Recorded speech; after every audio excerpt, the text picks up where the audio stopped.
pursue your own art with your own voice and look for whatever means of expression you want, be it painting, performance, poetry that rhymes or doesn't, storytelling with the script off the page, slam poetry. I don't care anymore. Because it seems to me the positive mental health and good to the community you could do by doing the best art that you can do is going to do a whole lot for a lot more people than arguing over whether or not a poem should rhyme. So, I'd like to read, to me, it's a summary story of my job. I've had the same job for 30 years because I am a complete loser. I am so profoundly devoid of ambition, I could care less about the gross national product. I don't care.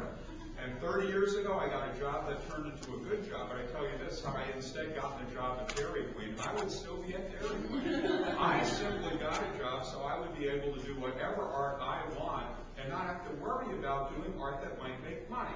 Not have to worry about doing paintings that had a decorative flair to them so someone might buy them. Not doing art so I can get the next Jerome Foundation grant. Not tailoring my psyche, my logic, my sense of narrative, my sense of visual so I can get another gig.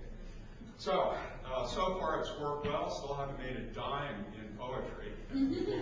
I did, however, maybe I mentioned this last year, so if you remember, well you do, I don't.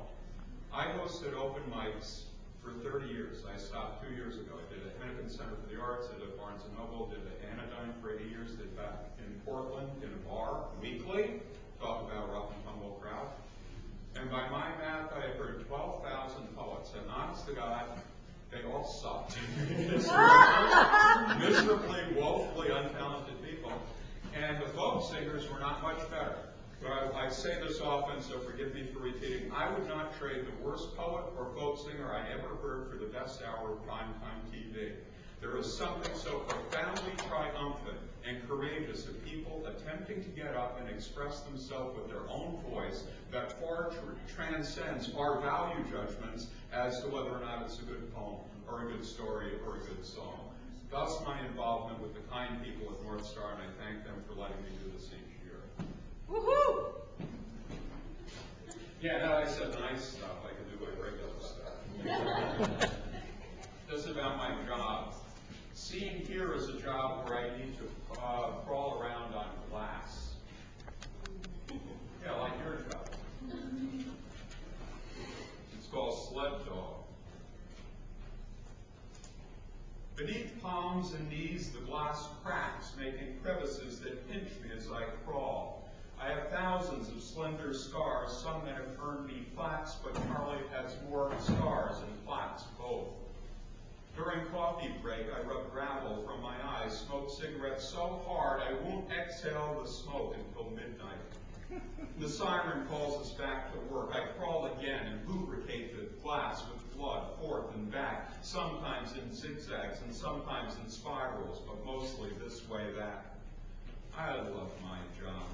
The teamwork, the sheer keeping busyness of it all. They even play real radio, not that audio saltpeter you get at the post office. A news bulletin interrupts. Another farm accident up north. A 10-year-old had his brain sucked out by a milking machine. He was helicoptered to Children's Hospital with his mother cradling a bucket of milky-looking brains under party ice from Earl's Superette. Officials say they won't know anything until after surgery, already in progress. They'll keep us informed. Charlie shouts over from the next cubicle, "My God, what a nightmare." But yeah, I answer, he'll probably become a copier salesman. The radio news drifts back into music. I feel good and crawl to the beat. Tube, cut, slide, caffeine kicking in, the blood a little warmer. Charlie asked me if Children's Hospital is really staffed by children. I hope not, I answer. Instead of putting his brain back into his head, they might pull it out of a school bus window, and you know how dangerous that can be. After 10 minutes of mood music, Charlie shouts, "Oh, by the way, Larry owes me $1 because of you, thanks." You didn't really have a bet with Larry over whether or not Children's Hospital is staffed by children, did you?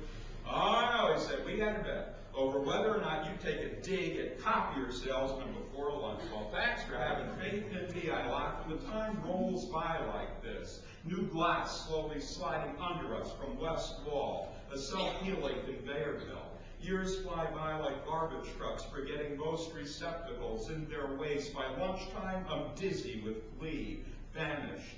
Eat a cubic ton of sugar and salt loaf, though there really isn't any sugar or salt in it anymore. It's made from turkey. Charlie talks about his new fat diet. I just eat goddamn aspirin, he boasts, tossing a handful of white spacecraft into his mouth, his lips like a smoker's, the white line forth and back, sometimes in zigzags. You know, he elaborates, I read that if aspirin were discovered nowadays, it would cost $3 a hit. I mean, at that rate, I'm eating 400 some odd bucks a day. Well, that you are, I assure him. Thin, you're leaking blood. Flush your ugly heart. You're the only junkie who can afford to live on what he makes. And the best part, he adds, is that all the odd pains I get from not eating food, they're not that bad with all the aspirin. After lunch, I stare into the bathroom mirror and wonder if that's me. It looks like someone else. I stare and see my bloodshot eyes like cracked glass. The siren calls us back to hands and knees, an afternoon that drags a bit. Napping after all the blood, the news is on again. The kid is still in the operating room. Too early to say anything. The neighbors say they saw the boy just yesterday doing chores, using the old noggin. 60 people have already called Children's Hospital offering their brains for transplant in the event the kid's own brain was out of the nest too long. Got too much fresh air. 200 more have offered their spouse's brains. I think about the boy's brains in a milk-filled bowl and I shudder.